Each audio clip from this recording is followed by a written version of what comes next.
Saudi अरब में तूफानी बारिश हो रही है। बड़े बड़े आलीशान बंगलों में रहने वालों की कारें तिनके की तरह सड़क पर बह रही हैं। अमेरिका और जर्मनी में भी फ्लैश फ्लड और तूफानी बारिश से तबाही थम नहीं रही। चीन में मूसलाधार बारिश का थर्ड राउंड शुरू हो चुका है। बीजिंग फिर बाढ़ की चपेट में है। रूस के सखालिन प्रांत में नदियां उफान पर हैं। कई बस्तियां बाढ़ में डूब गई हैं। पाकिस्तान का हाल सबसे बुरा है, जहां करीब 1000 गांव बाढ़ की चपेट में हैं। लाखों लोगों को घर छोड़ना पड़ा है। भारत में पंजाब से लेकर जम्मू कश्मीर और हिमाचल तक बाढ़ और लैंडस्लाइड से भारी नुकसान हुआ है। यही आज विश्व का सबसे बड़ा संकट है। एक एक डिटेल इस रिपोर्ट में देखिए।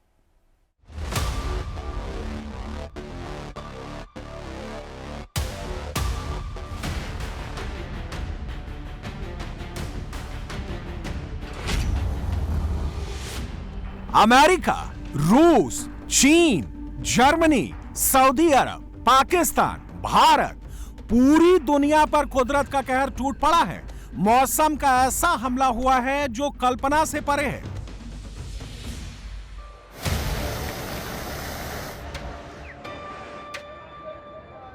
सऊदी अरब के रेगिस्तान में कारें बह रही हैं।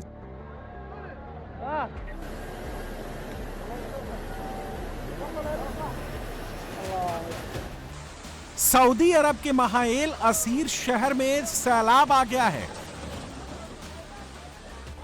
बड़े बड़े चमचमाते विला के बीच जो सड़कें हैं, वहां लाखों करोड़ों में खरीदी गई कारें बह रही हैं।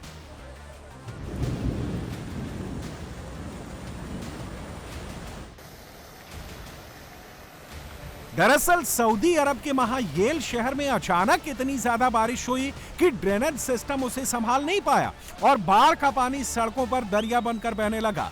पानी का बहाव इतना तेज था कि दीवारें भी रेत की तरह ढह गईं।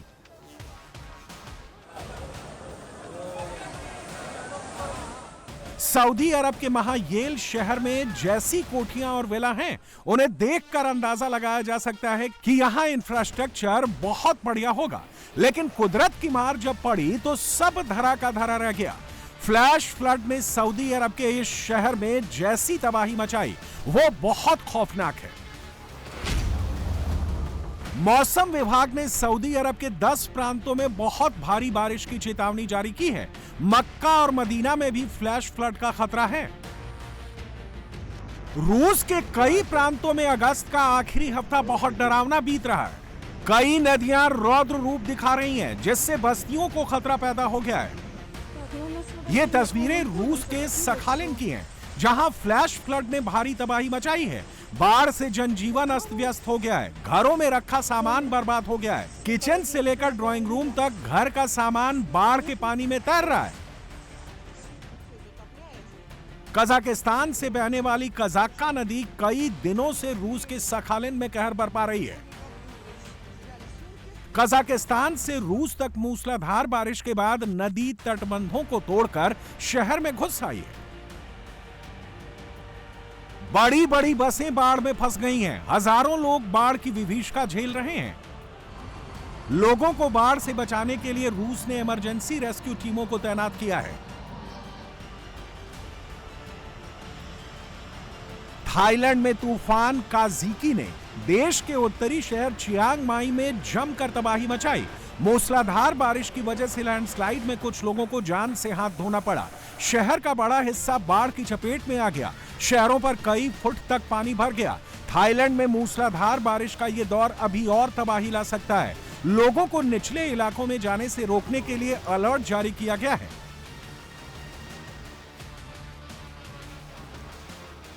ये तस्वीरें पाकिस्तान की हैं। ऐसा लगता है जल प्रलय आ गया है। जहां तक नजर जाती है वहां तक पानी ही पानी दिखाई दे रहा है। सड़कें पानी में डूबी हुई हैं। गांव जलमग्न हैं। इस बार पाकिस्तान के वो इलाके भी बाढ़ में डूब गए हैं जो पहले कभी नहीं डूबे। पहली दफा ही सर पानी आया है ना इधर, पहले कभी नहीं आया। तो पानी उतरेगा इंशाल्लाह आएंगे फिर अपने गाँव में। पाकिस्तानी पंजाब में 10 लाख लोग बाढ़ से प्रभावित हैं। 2.5 लाख लोगों को घर छोड़कर सुरक्षित स्थानों पर शरण लेनी पड़ी है। पिछले 24 घंटे में अकेले पाकिस्तानी पंजाब में 17 लोगों की मौत हो चुकी है। पाकिस्तान में 26 जून के बाद बाढ़ से अब तक 800 से ज्यादा लोग जान से हाथ धो बैठे हैं।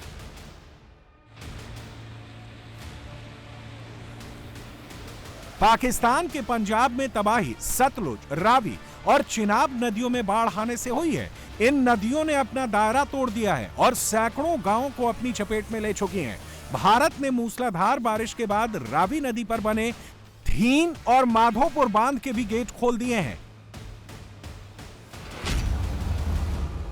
चिनाब नदी के किनारे बसे पाकिस्तान के सियालकोट, वजीराबाद, गुजरात, मंडी बहाउद्दीन, चिनियोट और झंग जिलों में 340 गांव डूब गए हैं। सतलुज नदी के किनारे बसे पाकिस्तान के कसूर, ओकारा, पाकपटन, मुल्तान, वहारी और बहावल नगर में करीब 335 गांव डूब गए हैं। पाकिस्तानी पंजाब में बारिश ने 49 साल का रिकॉर्ड तोड़ दिया है। पाकिस्तान के नारोवाल, शकरगढ़ और सियालकोट की कोई ऐसी मेन रोड नहीं बची जिसमें बाढ़ का पानी न भरा हो। लोगों को निकालने के लिए हेलीकॉप्टर और बोट्स का सहारा लिया जा रहा है। और पानी का बहाव बहुत ज़्यादा था। इधर से तकरीबन 5 से 6 गांव हैं जिनसे हमने सैकड़ों की तादाद में लोग निकाले हैं और अभी मज़ीद ऑपरेशन जारी है और मज़ीद लोग निकाल रहे हैं। पाकिस्तान में नदियां रौद्र रूप दिखा रही हैं। उससे अनुमान लगाया जा रहा है कि कम से कम 15 दिन तक पाकिस्तान को जल प्रलय का सामना करना पड़ेगा। इससे खेती को बहुत नुकसान होगा, जिससे पाकिस्तान को बहुत तगड़ी मार पड़ेगी। पहले से कंगाली झेल रहे पाकिस्तान के लिए बाढ़ किसी आपदा से कम नहीं है।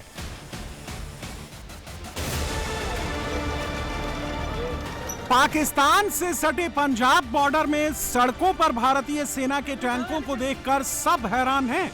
दरअसल यहां रावी नदी का एक तटबंध टूटने से बड़ा इलाका बाढ़ की चपेट में आ गया है। बाढ़ में फंसे लोगों को सेना टैंकों में लादकर सुरक्षित स्थानों पर ले जा रही है।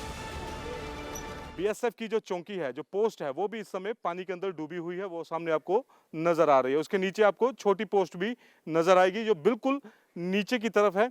और ये जो बीएसएफ है उसकी पोस्ट जहाँ पे है वो भी यहाँ पे पूरी तरह से पानी के अंदर है। और सामने जो एक पूरा कट आपको नजर आएगा, दरअसल वहीं से जो रावी नदी का बांध टूटा है, इसको कच्चा बांध जो मिट्टी से बनाया जाता है, दूसरी बांध इसको बोलते हैं, यहीं पर ये कट लगता है। और उसके बाद ये पूरा इलाका जो है, जो करतारपुर कॉरिडोर है, उसके आगे डेरा बाबा नानक है, ये तमाम जो एरिया है ये रावी नदी के पानी के चपेट में आ जाते हैं। पंजाब के 8 जिले पठानकोट, जालंधर, गुरदासपुर, होशियारपुर, अमृतसर, कपूरथला, फिरोजपुर और फाजिल्का जिले भयंकर बाढ़ की चपेट में हैं। रावी, सतलुज और ब्यास नदी में बाढ़ आने से करीब 200 गांवों में जनजीवन पर असर पड़ा है। राहत और बचाव के काम में इंडियन आर्मी ने एम्फीबियंस टैंकों का सहारा लिया है, जो सड़क के साथ साथ पानी में भी चल सकते हैं। गांव में फंसे लोगों को इन टैंकों की मदद से निकाला जा रहा है। ये तस्वीरें अजनाला की हैं, जहां एम्फीबियस टैंक को उन गांवों में भेजा गया है जहां बाढ़ का पानी काफी ऊपर तक आ गया है।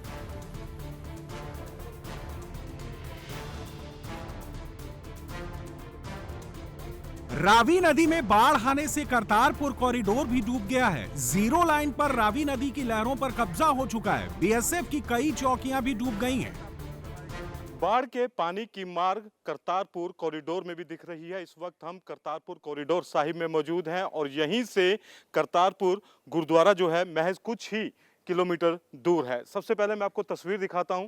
ये सामने आप ये जो बिल्डिंग देख रहे हैं, ये दरअसल इमिग्रेशन प्रोसेस यहाँ पर होता है और यहीं से इमिग्रेशन के बाद जो इंडियन जो लोग हैं वो श्री करतारपुर साहिब में दर्शन के लिए आगे जाते हैं। और सामने ये आगे इसके अगर हम आगे जाएंगे तो सामने अब पूरा रावी नदी है ये, और रावी नदी में इस समय फेंसिंग पूरी तरह से डूबी हुई है। और सामने ये जो आपको व्हाइट कलर का एक बिल्डिंग दिख रही है, एक स्ट्रक्चर दिख रहा है, दरअसल ये जीरो लाइन है और इसके आगे पाकिस्तान का जो हद जो है वो शुरू हो जाती है। पंजाब में बाढ़ में फंसे लोगों को बचाने के लिए युद्ध स्तर पर काम जारी है। सेना ने पंजाब के गुरदासपुर में फंसे लोगों को हेलीकॉप्टर की मदद से रेस्क्यू किया। कुछ लोग नदी के कटान वाले इलाके में फंस गए थे। आसपास का इलाका डूब चुका था, केवल एक टीला पानी के ऊपर था। लोगों की जान अटकी हुई थी कि कहीं कटान में टीला भी नदी में ना समा जाए। चीता हेलीकॉप्टर से सेना के जवान पहुंचे और वहां फंसे लोगों को बचाया। जम्मू कश्मीर में बाढ़ और लैंडस्लाइड ने भयंकर तबाही मचाई है। ड्रोन से ली गई ये तस्वीरें जम्मू की हैं, जिनमें पूरी बस्ती तबाह दिख रही है। बाढ़ के साथ आए बड़े बड़े बोल्डर ने सब कुछ तबाह कर दिया है।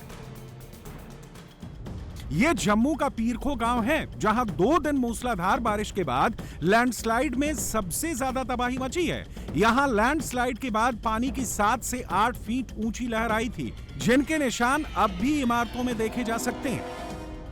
इसकी चपेट में आकर कई मकान, कार, दुकान सब मलबे में दब गए। सड़क और मकानों पर इतना मलबा गिरा जिससे उनकी पहचान तक कर पाना मुश्किल है। बाढ़ और बारिश से कितनी तबाही हुई है उसका अंदाज़ा इन तस्वीरों को देखकर लगाया जा सकता है। शायद आप यकीन नहीं करेंगे, लेकिन यह हकीकत है कि मैं इस वक्त एक गाड़ी पर खड़ा हूं और यह गाड़ी जो है पूरी तरह से मलबे के नीचे में दब गई है। किसी गाड़ी का छत दिख रहा है तो कोई गाड़ी जो है वो पूरी तरह से टूट चुकी है। आप ये तस्वीर देखिए, ये दूसरी, यहाँ पर एक छोटा हाथी है। आप देख सकते हैं कि ये भी पूरी तरह से मलबे में दब चुका है। बस इसकी जो स्टीयरिंग है वो नज़र आ रही है और इसका फ्रंट शीशा मिरर नज़र आ रहा है। सामने नज़र दौड़ाएंगे तो एक और हाथी जो है वो वहाँ पर आपको मलबे में नज़र आएगा। मेरे दाएं साइड में नज़र दौड़ाएं तो इन गाड़ियों को गिनना मुश्किल होगा। 1 2 3 4 5 6 7 8 9 10, यानी कि 10 के बाद आप गिनना जो है वो भूल जाएंगे। इतनी गाड़ियां यहाँ पर है। ये तस्वीर आप देख सकते हैं कि गाड़ियों के शीशे जो है वो किस तरह से मलबे में बिखरे हुए पड़े हुए हैं। ये तस्वीर है। मलबा आप देख सकते हैं, ये बड़े बड़े बोल्डर्स देख सकते हैं। यहाँ पर गाड़ियों की पार्किंग हुआ करती थी, लेकिन जब बाढ़ आई तो बाढ़ जो है वो यहाँ से आई है। ये तस्वीर आप देख सकते हैं, यहाँ पर लैंडस्लाइड हुआ है। ये तस्वीरें भद्रवाह की हैं, जहां मूसलाधार बारिश के बाद लैंडस्लाइड में कई गांव पूरी तरह से तबाह हो चुके हैं। लोगों के पास रहने के लिए ना छत है और ना ही कोई सामान बचा है। कुछ ऐसा ही हाल जम्मू के पीरखो में भी हुआ, जहां बाढ़ ने सब तबाह कर दिया। मंजर कैसा है ये आप तस्वीरों में देख सकते हैं कि अभी भी कितना पानी है। हालांकि 3 दिन का समय बीत चुका है जब जम्मू में ये बाढ़ आई थी, लैंडस्लाइड हुआ था, लेकिन अभी भी पानी काफ़ी अंदर है। तो इस मेरे सामने आप ये दीवार देख सकते हैं और इस दीवार पे लगे ये निशान जो है अपने आप में ये बयान करता है कि कितना पानी यहाँ पर आया हुआ था। ये तस्वीर आप देख सकते हैं। और अगर आप मेरे दाएं साइड में नज़र दौड़ाएंगे तो ये तस्वीर आप देख सकते हैं। आगे चलना मुश्किल हो रहा है। ये घर का पूरा सामान जो है वो यहाँ पर पड़ा हुआ दिखाई दे रहा है। कुछ महिलाएं हैं जो अब इस सामान को जो है यहाँ से उठा रहे हैं। ये तस्वीर आप देख सकते हैं, यहाँ पर आपको एक स्कूटी नज़र आएगी। ये स्कूटी भी जो है मलबे के ढेर में नज़र आ रही है।